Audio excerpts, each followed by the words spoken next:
I just would like to take a minute as we close out this year to kind of think about where we've been over the last 7.5+ months since Dr. Slaoui and I were notified and presented at the Rose Garden in May.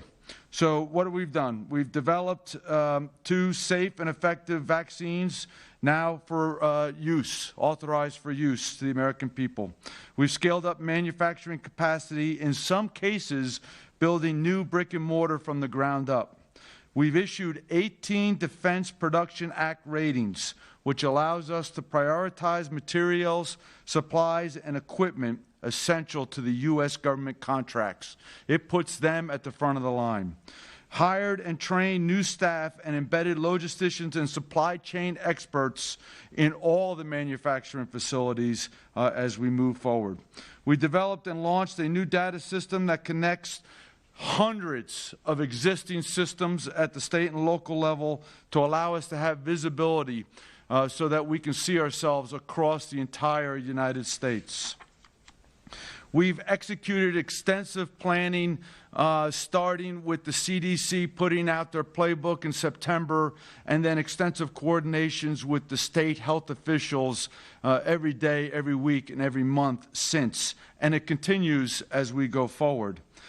We dedicated regional planning teams that are constantly available 24 hours a day, 7 days a week at the CDC in support of the state and local governments.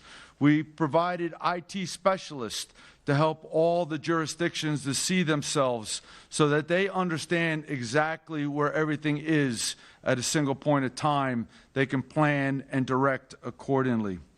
We developed a program, the CDC really developed a magnificent program to, in collaboration with CVS and Walgreens, to go to all of our long-term health care facilities and administer a vaccine to really one of the 2 top priorities, the elderly living in these homes. Over 906 clinics conducted to date as we ramp up to 4,000 a week. So really remarkable tasks. We've inked a partnership with 19 pharmacy chains to ensure as we go from stage 1A to 1B that we can expand the capacity of distribution throughout the country, which gives everybody greater access to the vaccine in each state as directed by the governors and the state health officials. We funded distribution for vaccines alongside of ancillary kits to ensure that those things were there when they were needed. And we did this early on so that we had the right distribution mechanisms and the right ancillary kits to be distributed with the vaccine. And we provided dry ice to everybody that wants